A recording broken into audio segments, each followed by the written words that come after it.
Good morning, all of you. Hope you must be fine and taking proper care of yourself. I BK Sinha welcome you to this very exciting session of reading comprehension. मुझे अपने teaching experience से पता चला या खुद भी जब competitive exam देता था उस समय लोगों से पता चलता था, जो भी मेरे फेलो स्टूडेंट्स थे हमारे साथ तैयारी करने वाले, सब की एक कॉमन प्रॉब्लम होती थी कि कॉम्पिटिटिव एग्ज़ाम में जो इंग्लिश लैंग्वेज का पेपर होता है उसमें कॉम्प्रहेंशन बहुत मुश्किल होता है, बहुत डिफ़िकल्ट होता है। जनरल परसेप्शन यही है, इसीलिए मैंने डिसाइड किया कि आज कॉम्प्रहेंशन पे एक बेहतरीन सेशन, एक बेहतरीन लेक्चर आपके सामने प्रेजेंट करूं ताकि ये डर आपके दिमाग से हमेशा के लिए निकल जाए।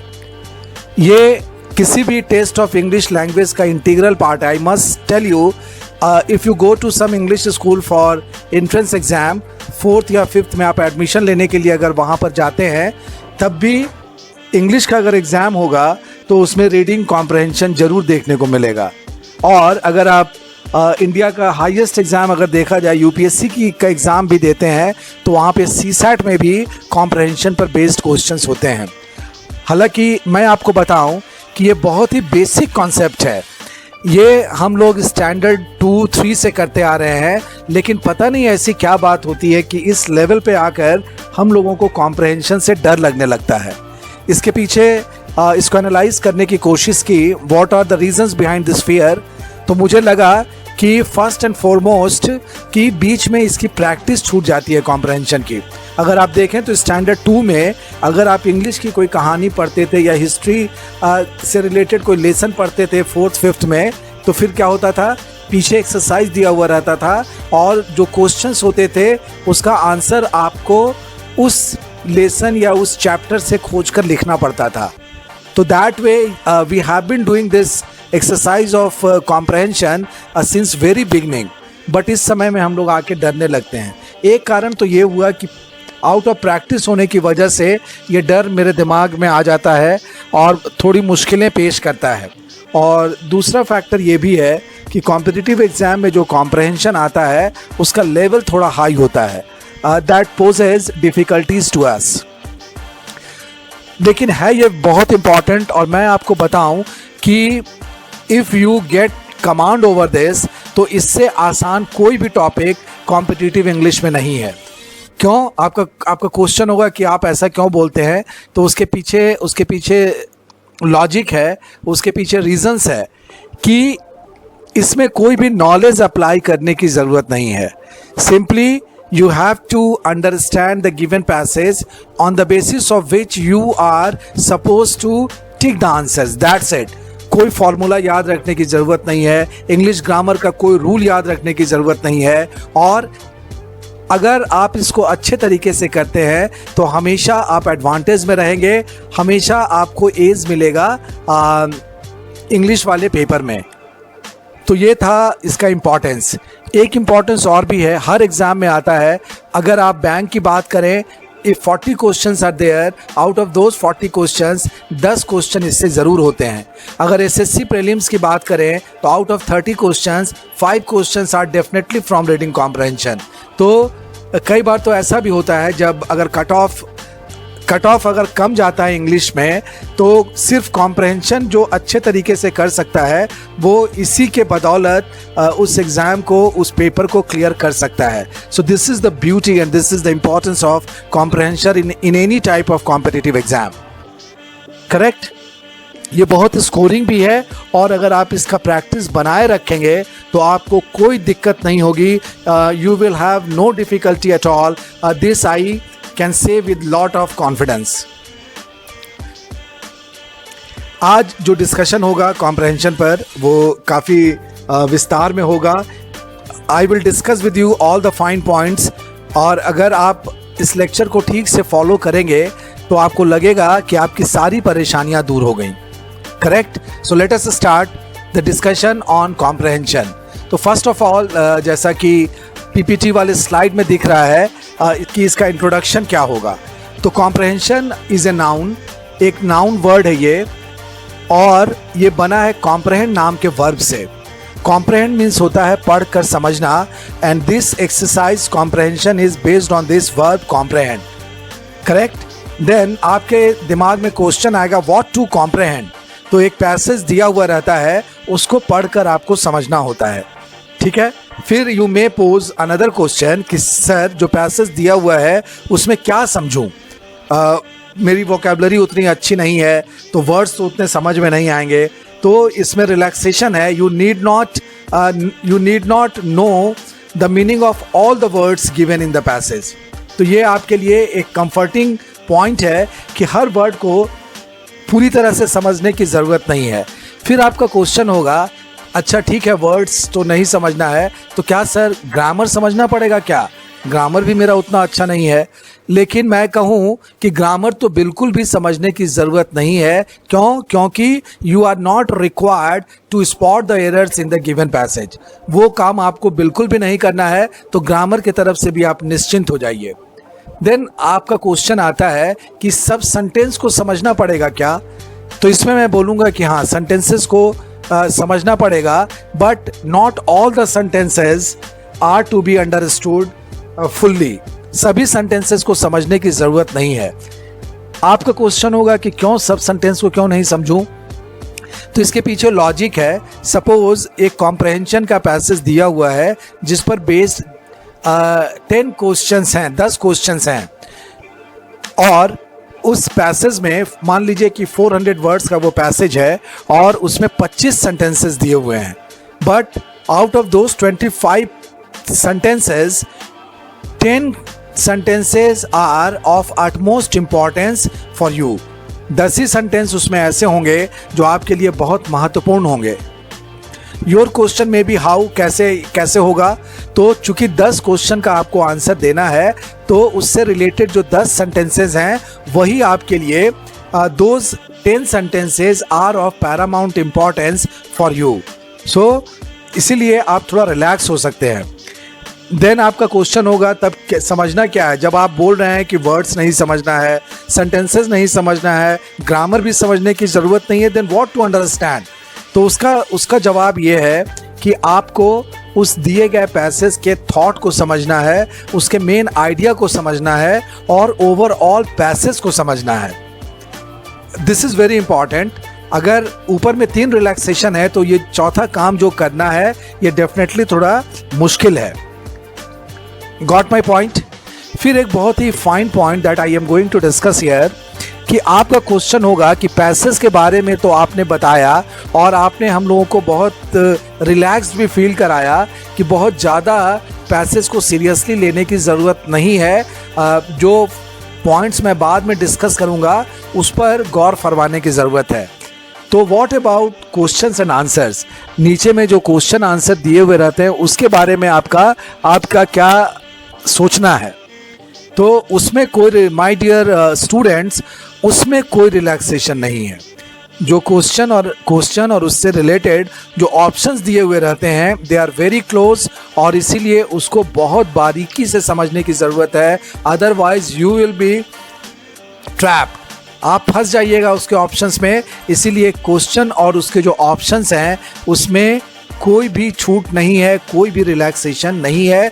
You must understand those questions and related options very sincerely.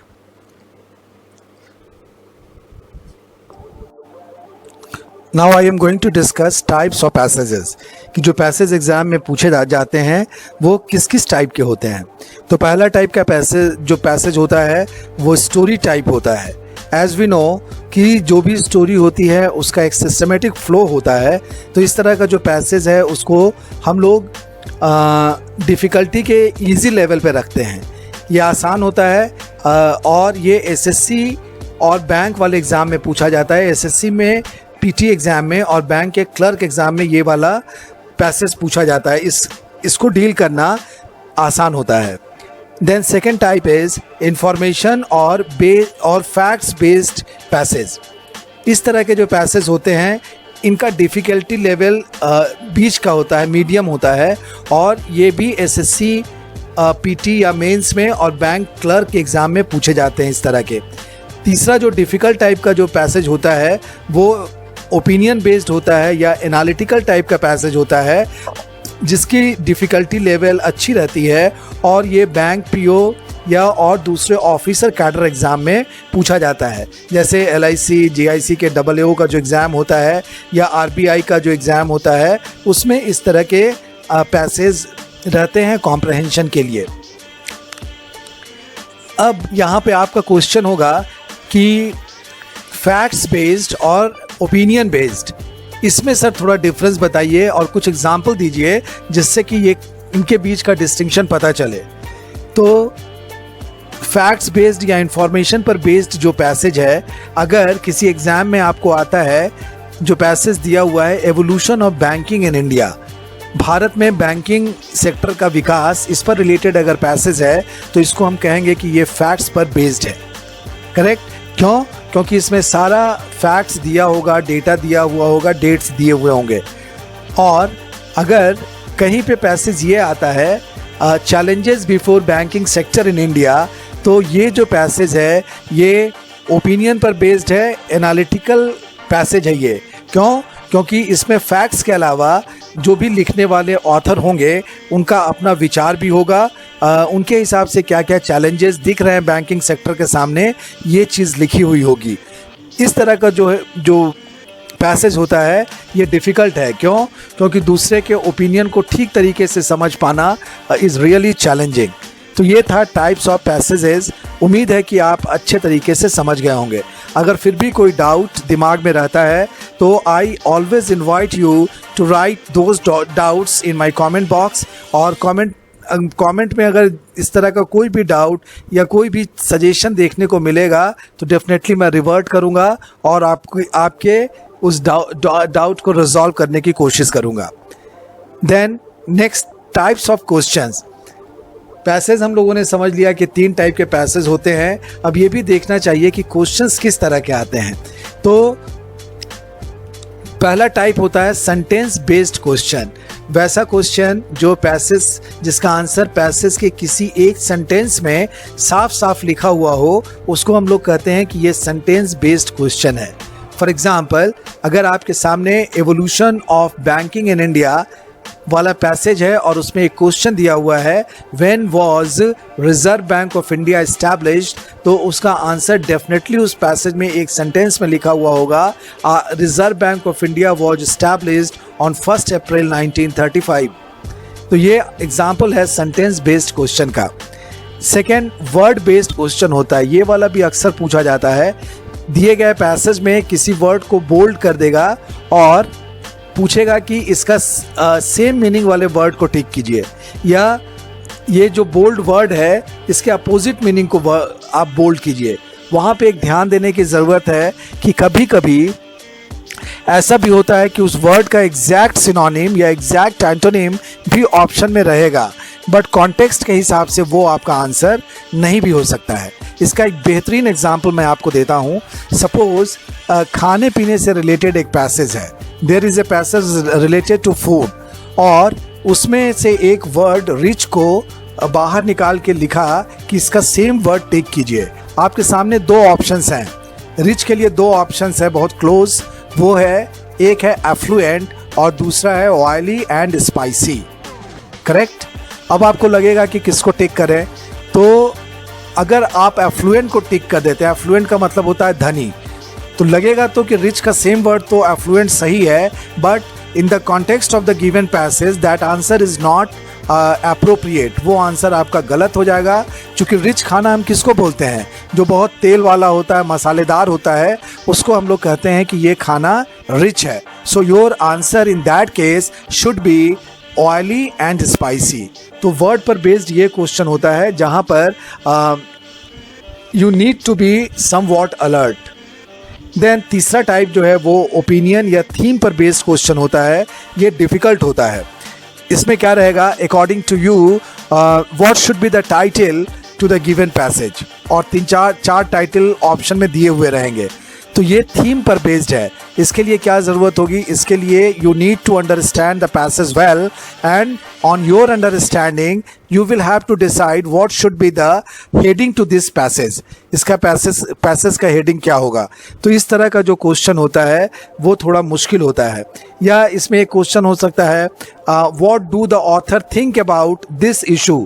तो वहाँ पर भी आपको खोज कर आंसर निकालना पड़ेगा जो कि बेस्ड होगा ऑथर के ओपिनियन पे. तो ये था types of questions. Then we discuss ways to do. अब असली जो इशू है वो ये है कि इसको कैसे किया जाए, कॉम्प्रहेंशन को कैसे अप्रोच करें ताकि ज़्यादा से ज़्यादा स्कोर किया जा सके इस सेक्शन में. तो इसके लिए दो मेथड्स हैं. एक तो ट्रेडिशनल मेथड है और दूसरा मॉडर्न टेक्निक है. यहाँ पर पहले मैं दोनों मेथड्स को आपके सामने डिस्कस करूँगा और तब लॉजिकली ये बताऊँगा कि दोनों में से कौन सा मेथड कॉम्पिटिटिव एग्ज़ाम के लिए आपके लिए अच्छा होगा. तो let us discuss traditional method first. Traditional method means जो बचपन से हम लोग करते आए हैं वही मेथड है. दिए गए पैसेज को पहले पूरी तरह से पढ़ेंगे, एक बार अच्छे तरीके से पढ़कर समझेंगे, उसके बाद दिए गए क्वेश्चन को पढ़कर उसका आंसर खोजने की कोशिश करेंगे पैसेज में और एक एक करके 5 या 10 जितने भी क्वेश्चंस दिए हुए हैं उसका आंसर टिक करेंगे. तो this is the traditional method of doing comprehension. Second option है वो मॉडर्न टेक्निक है. हाँ, रीडिंग ट्रेडिशनल मेथड में चूँकि पूरे पैसेज को पढ़ना है तो रीडिंग के समय में क्या होता है ये बताता हूँ. रीडिंग के समय में 2 processes take place simultaneously. One is mapping and the other is scheming. ये थोड़े टेक्निकल वर्ड्स हैं, मैपिंग एंड स्कीमिंग. मैपिंग में क्या होता है कि जब भी आप 4 या 5 पैराग्राफ के पैसेज को पढ़ते हैं तो आपको एक आइडिया हो जाता है कि पैसेज के किस पैराग्राफ में कौन सी बात लिखी गई है, इसमें कौन सा आइडिया दिया गया है. तो दिस इज़ कॉल्ड मैपिंग. जब भी क्वेश्चन आप टिक करने जाइएगा तो आपको आइडिया होगा कि इस क्वेश्चन का आंसर पैराग्राफ 3 में होगा या इस क्वेश्चन का आंसर पैराग्राफ 2 में होगा. This is called mapping. And second word is skimming. Skim का मतलब होता है SKIM. स्कीम मीन्स होता है दूध से मलाई निकालना, मीन्स जिस्ट निकालना. उसके लिए हम लोग वर्ड यूज़ करते हैं स्कीमिंग. तो जब हम पढ़ते हैं तो हर पैराग्राफ का आइडिया का जिस्ट मेरे दिमाग में आ जाता है. So this process is called skimming. साथ ही साथ दूसरा एक काम और करना चाहिए पढ़ने के टाइम में कि मार्क कीवर्ड्स, जो इम्पॉर्टेंट वर्ड्स हैं उसको साथ में मार्क करते हुए चलना चाहिए. फॉर एग्ज़ाम्पल क्या क्या मार्क कर सकते हैं हम लोग. किसी का नाम अगर दिया हुआ है तो दैट वी शुड अंडरलाइन. कोई डेट दी हुई है तो उसको अंडरलाइन करेंगे, ये प्रिज्यूम करते हुए कि इस पर क्वेश्चन आ सकता है. अगर कोई डेफिनेशन दिया हुआ है तो उसको अंडरलाइन करेंगे. अगर कोई फेनोमेनन का नाम है तो उसको अंडरलाइन करेंगे. कोई टेक्निकल टर्म दिया हुआ है या कोई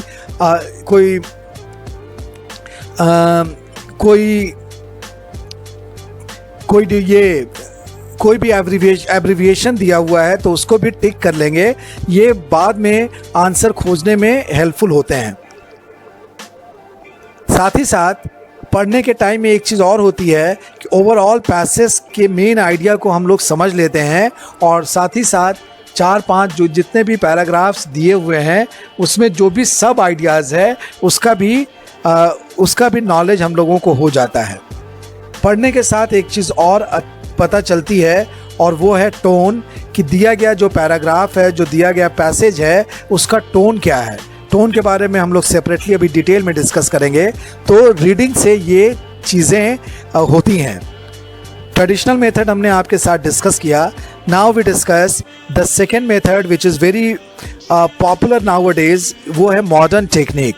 मॉडर्न टेक्निक में है चूँकि कॉम्पिटिटिव एग्ज़ाम जो इंडिया में होता है, जो भी एग्ज़ाम हम लोग देते हैं, इसको मैं डिफ़ाइन करता हूँ कि these competitive exams may be defined as the race against time. समय के खिलाफ ये एक जंग है, जो जीता वही सिकंदर. तो समय चूँकि कम रहता है और जो पैसेज जो होता है वो चूँकि लंबा होता है, इसीलिए we cannot afford to go for the traditional method. Traditional method को अफोर्ड करना थोड़ा मुश्किल होता है, इसीलिए ये मॉडर्न टेक्निक आजकल फैशन में है, करेंसी में है और रिज़ल्ट भी देती है। मॉडर्न टेक्निक में क्या है, इम्पॉर्टेंट जो चीज़ है वो है रिवर्स रीडिंग। उसमें डायरेक्ट रीडिंग था, यहाँ पे हम लोग रिवर्स रीडिंग को अडॉप्ट करते हैं। रिवर्स रीडिंग का मतलब पहले क्वेश्चंस को पढ़ लेते हैं और उसको दिमाग में रख लेते हैं कि कौन कौन सा क्वेश्चन है।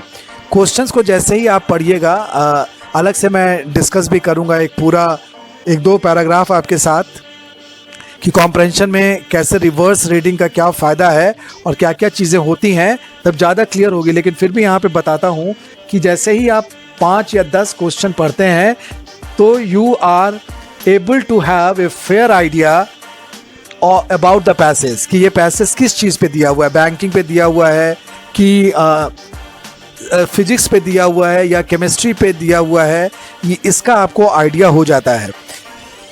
रिवर्स रीडिंग में क्वेश्चन जैसे आप पढ़ेंगे आपको इसका आइडिया हो जाएगा कि पैसेज किस चीज़ पे दिया हुआ है, number 1। Number 2, main idea passage का आपको मिल जाएगा। उसके बाद क्वेश्चंस में जो कीवर्ड्स हैं उसको आपको ध्यान में रखना होगा। कीवर्ड आपको मदद करेंगे जब आप पैसेज में से आंसर को खोजने निकलेंगे, उस समय कीवर्ड्स के मदद से आप सीधा आंसर तक पहुंच सकते हैं। ऐसे जो भी एग्जांपल्स होंगे मैं आपके साथ डिस्कस करूंगा। तो इसमें पहले क्वेश्चंस को पढ़ते हैं और तब इसके आंसर को खोजते हैं। इससे समय की बचत होती है और हम फास्ट कर पाते हैं। So this is very important. Then एक चीज़ जो मैंने कहा था कि अलग से डिस्कस करूंगा, वो है किसी भी पैसेज का टोन कितने तरह का होता है। तो कोई पैसेज लॉजिकल हो सकता है। लॉजिकल किस पैसेज को बोलते हैं? अगर कोई पैसेज आर्गुमेंटेटिव एस्से टाइप लिखा हुआ है, जिसमें अलग अलग आर्गुमेंट्स दिए गए हैं किसी पॉइंट को प्रूव करने के लिए या रिजेक्ट करने के लिए, तो उस तरह का जो पैसेज होता है वो लॉजिकल टोन वाला पैसेज होता है। दूसरा पैसेज हो सकता है जो डिस्क्रिप्टिव टाइप का हो, जिसमें फैक्ट्स दिए हुए हों, काफ़ी एलेबोरेट करके लिखा हुआ हो, उसमें कोई लॉजिक नहीं हो, कोई एनालिसिस नहीं हो, तो वैसे पैसेज को हम लोग बोलते हैं कि ये डिस्क्रिप्टिव पैसेज है। तीसरा पैसेज, जैसा कि मैंने बताया पहले भी, ओपिनियन बेस्ड हो सकता है या एनालिटिकल हो सकता है। तो इसमें किसी भी टॉपिक के प्रॉस एंड कॉन्स दिए हुए रहते हैं कि इसका पॉजिटिव पॉइंट्स क्या है और इसका नेगेटिव पॉइंट्स क्या है। इस तरह का जो पैसेज है वो एनालिटिकल टाइप का पैसेज होता है। फिर एक पैसेज हो सकता है reflective type. Reflective type means जो ज़्यादा थॉट्स पर बेस्ड होता है। Thoughtful composition is called reflective type. जिसमें गहन विचार होता है, उसको हम लोग इस कैटेगरी में रखते हैं। फिर एक और पैसेज होता है आयरनिक और सटारिकल। एक दूसरा टाइप का पैसेज है सटारिकल। आयरनिक और सटारिकल में क्या डिफरेंस है? अगर ब्रॉडली स्पीकिंग दोनों का मतलब होता है व्यंग्यात्मक टाइप, देन क्वेश्चन अराइजेस कि दोनों के बीच में फाइन डिफरेंस क्या है। तो आयरनिक जो पैसेज होता है वो होता है क्रिटिकल टाइप, जिसमें हम आलोचनात्मक टिप्पणियाँ करते हैं, उसको हम लोग कहते हैं आयरनिक। फॉर एग्जांपल, जैसे मान लीजिए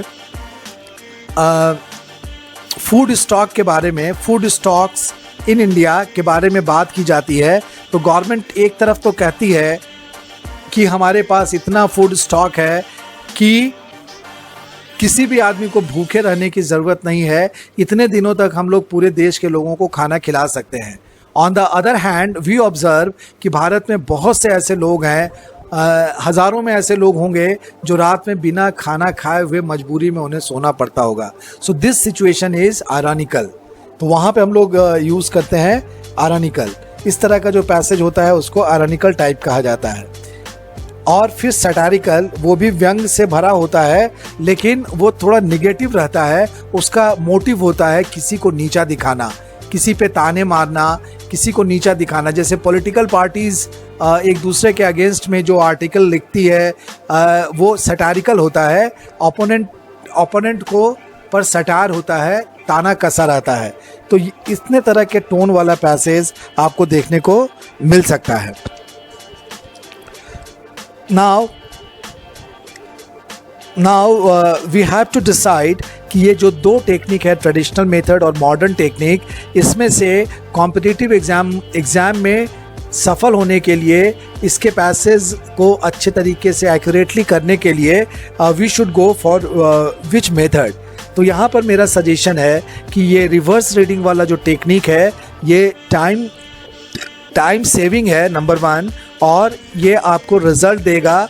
शुरू में दिक्कत बहुत होगी इसमें, क्योंकि we are not use to this type of doing things, तो शुरू में काफ़ी दिक्कत होगी, बट 5, 7, 8, 10 पैसेज अगर आप इस मेथड से करते हैं, then you will start feeling comfortable in doing और adopting this modern technique.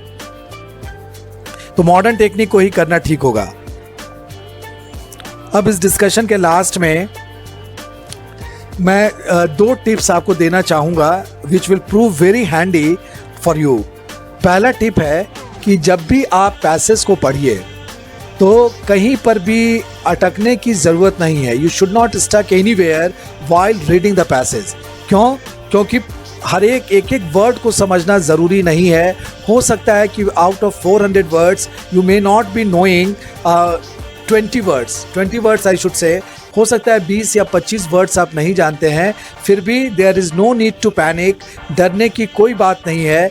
20 word नहीं जानने के बावजूद भी आप उस पैसेज को के थीम को, उस पैसेज के मेन आइडिया को अच्छे तरीके से समझ लीजिएगा। सो टिप नंबर 1 इज़, जब भी आप पैसेज को पढ़ते हैं तो बीच में कभी भी अटकिए मत, चाहे कोई वर्ड आप जाने, उसका मीनिंग जाने या ना जाने। सेकंड, कॉम्प्रहेंशन का आंसर करने के टाइम में you should not supply any external knowledge. कोई भी अपना ज्ञान उसमें दिखाने की ज़रूरत नहीं है। हो सकता है कि पैसेज में कोई पॉइंट आपको इरेलेवेंट लगे, आप सोचें कि कहीं ऐसा होता है क्या, ये तो गलत है, ऐसा नहीं, ऐसा होना चाहिए, but you should not apply your common sense. आपको जो आंसर टिक करना है that must purely be based on the contents given in the passage. इस चीज़ का ज़रूर ध्यान रखिएगा। अगर आप अपना ज्ञान उसमें जोड़ने की कोशिश कीजिएगा तो आपका आंसर गलत हो जाएगा। तो ये था डिस्कशन कॉम्प्रहेंशन पर। कॉम्प्रहेंशन क्या होता है, इसका क्या इंपॉर्टेंस है, इसको कैसे करें, इसके ट्रिक्स क्या हैं, ये सब हमने आपके साथ डिस्कस किया। बट इसका रिज़ल्ट तभी आएगा जब आप खुद प्रैक्टिस करेंगे। आपकी सहूलियत के लिए आने वाले 2-3 जो मेरे लेक्चर्स होंगे, जो मेरे सेशंस आपके साथ होंगे, उसमें 2 या 3 पैराग्राफ आपके साथ हम करेंगे, और तब आपको पता चलेगा कि हम कैसे कॉन्फिडेंटली रीडिंग कॉम्प्रहेंशन वाले सेक्शन को आसानी से एग्ज़ाम में डील कर सकते हैं। मैं I know very well the significance of this section in test of English language in any type of competitive exam. इसीलिए मैंने अपने तरफ से कोशिश की है कि इस लेक्चर में कोई कमी न रह जाए। मुझे पूरी उम्मीद है कि आपको ये लेक्चर बहुत पसंद आएगा। जैसा भी लगे, अगर अच्छा लगे तो ज़रूर कमेंट्स में लिखिएगा, और अगर इसमें कुछ कमी रह गई हो तो मैं वो भी जानने के लिए उत्सुक रहूँगा, ताकि जो भी इसमें शॉर्टफॉल्स होंगे, जो भी ड्रॉबैक्स होंगे, उसको फिर अलग से सप्लीमेंट किया जा सकेगा। अगर ये वीडियो आपको अच्छा लगा होगा तो ज़रूर इसको लाइक कीजिएगा, शेयर कीजिएगा और सब्सक्राइब कीजिएगा।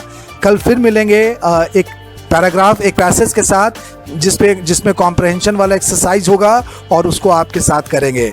Till then, thank you all, stay home, stay safe, all the best. Thank you.